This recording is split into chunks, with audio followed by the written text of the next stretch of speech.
News first ಆಯೋಜಿಸ್ತಾ ಇರುವ ಕರ್ನಾಟಕದ ಅತಿ ದೊಡ್ಡ ಇವಿ ಎಕ್ಸ್ಪೋ. ಎಆರ್ಎಐ ಕೇಂದ್ರ ಸ್ಥಾಪನೆಗೆ ಭೂಮಿ ನೀಡೋದಕ್ಕೆ ನಾವು ಸಿದ್ಧ ಅಂತ ಕೇಂದ್ರ ಸಚಿವ ಎಚ್.ಡಿ. ಕುಮಾರಸ್ವಾಮಿ ಅವರಿಗೆ ಸಚಿವ ಎಂ.ಬಿ. ಪಾಟೀಲ್ ಪತ್ರವನ್ನ ಬರೆದಿದ್ದಾರೆ. ಮಂಡ್ಯ ಜಿಲ್ಲೆಯಲ್ಲಿ 100 ಎಕರೆ ಭೂಮಿ ಬೇಕು ಅಂತೇಳಿ ಕೇಂದ್ರ ಉಕ್ಕು ಸಚಿವರಾಗಿರುವಂತಹ ಎಚ್.ಡಿ. ಕುಮಾರಸ್ವಾಮಿ ಅವರು ಸಿಎಂ ಸಿದ್ದರಾಮಯ್ಯನವರಿಗೆ ಮನವಿ ಮಾಡಿದ್ರು, ಪತ್ರವನ್ನ ಬರೆದಿದ್ರು. ಇದೇ ಸಂಬಂಧ ಈಗ ಉತ್ತರವನ್ನ ಕೊಟ್ಟಿರುವಂತಹ ಸಚಿವ ಎಂ.ಬಿ. ಪಾಟೀಲ್ ಅವರು ಮಂಡ್ಯ ಜಿಲ್ಲೆಯಲ್ಲಿ ಭೂಮಿ ನೀಡೋದಕ್ಕೆ ನಾವು ಸಿದ್ಧ ಇದ್ದೇವೆ ಅಂತೇಳಿ ಪ್ರತ್ಯುತ್ತರದ ಪತ್ರವನ್ನ ಬರೆದಿದ್ದಾರೆ. ದೇಶದ ಪ್ರಥಮ ಮೂಲಸೌಕರ್ಯ ಸಾಧನ ಪರೀಕ್ಷಾ ಕೇಂದ್ರವನ್ನ ಸ್ಥಾಪನೆ ಮಾಡೋದಕ್ಕೆ ಭೂಮಿಯನ್ನ ಕೇಳಲಾಗಿತ್ತು. ಕರ್ನಾಟಕ ಸರ್ಕಾರ ಭೂಮಿ ಕೊಡೋದಕ್ಕೆ ಸಂಪೂರ್ಣವಾಗಿ ಸಿದ್ಧ ಇದೆ ಅಂತೇಳಿ ತಿಳಿಸಿ ಎಂ.ಬಿ. ಪಾಟೀಲ್ ಅವರು ಎಚ್.ಡಿ. ಕುಮಾರಸ್ವಾಮಿ ಅವರಿಗೆ ಪತ್ರವನ್ನ ಬರೆದಿದ್ದಾರೆ. ಆ ಪತ್ರವನ್ನು ಕೂಡ ಗಮನಿಸ್ತಾ ಇದ್ದೀರಾ.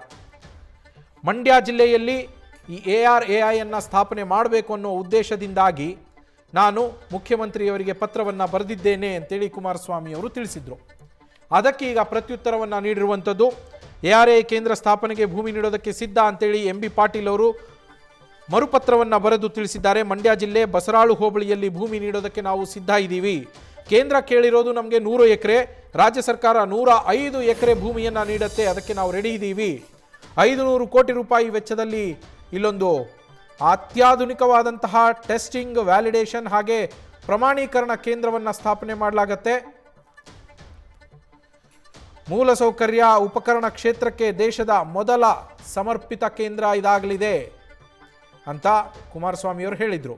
ಅವರಿಗೆ ಕೇಂದ್ರ ಸರ್ಕಾರದಿಂದ ಏನು ಹೊಸ ಜವಾಬ್ದಾರಿಯನ್ನು ನೀಡಲಾಗಿದೆ, ಆ ಜವಾಬ್ದಾರಿಯ ಭಾಗವಾಗಿಯೇ ಮಂಡ್ಯದಲ್ಲಿ ಈ ಎಆರ್ಎಐ ಕೇಂದ್ರವನ್ನು ಸ್ಥಾಪನೆ ಮಾಡಬೇಕು ಅನ್ನುವ ಉದ್ದೇಶದಿಂದ ಅವರು ಜಾಗ ಕೋರಿ ಪತ್ರವನ್ನು ಬರೆದಿದ್ರು. 100 ಎಕರೆ, ಈಗ ನಾವು 105 ಎಕರೆ ಕೊಡೋದಕ್ಕೆ ರೆಡಿ ಇದ್ದೀವಿ ಅಂತೇಳಿ ಎಂ.ಬಿ. ಪಾಟೀಲ್ ಅವರು ಪ್ರತ್ಯುತ್ತರವನ್ನು ನೀಡಿರುವಂಥದ್ದು. ಕೇಂದ್ರದ ತಂಡ ಎಆರ್ಎಐ ಪ್ರತಿನಿಧಿಗಳು ತಕ್ಷಣ ಜಂಟಿ ಪರಿಶೀಲನೆ ನಡೆಸೋದಕ್ಕೆ ಆಹ್ವಾನವನ್ನು ಕೂಡ ಎಂ.ಬಿ. ಪಾಟೀಲ್ ಅವರು ಕೊಟ್ಟಿದ್ದಾರೆ. ಉತ್ಪಾದನಾ ಶಕ್ತಿಯನ್ನು ಬಲಪಡಿಸೋದಕ್ಕೆ ನಮ್ಮ ಸರ್ಕಾರವು ಕೂಡ ಬದ್ಧವಾಗಿದೆ ಅನ್ನೋದನ್ನು ತಮ್ಮ ಪತ್ರದಲ್ಲಿ ಎಂ.ಬಿ. ಪಾಟೀಲ್ ಅವರು ಉಲ್ಲೇಖ ಮಾಡಿರೋದು. ಮಂಡ್ಯ ಜಿಲ್ಲೆ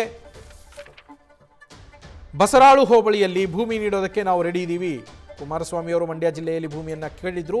ಸದ್ಯ ಅದೇ ಮಂಡ್ಯ ಜಿಲ್ಲೆಯ ಬಸರಾಳು ಹೋಬಳಿಯಲ್ಲಿ ನಾವು 105 ಎಕರೆ ಭೂಮಿಯನ್ನು ಕೊಡೋದಕ್ಕೆ ರೆಡಿ ಇದ್ದೀವಿ.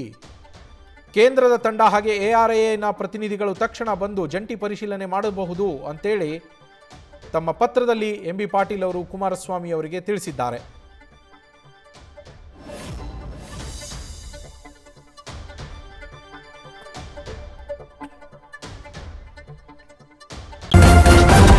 ನ್ಯೂಸ್ ಫಸ್ಟ್ ನಿರ್ಭೀತಿಯಿಂದ ನಿಮ್ಮ ಪರವಾಗಿ.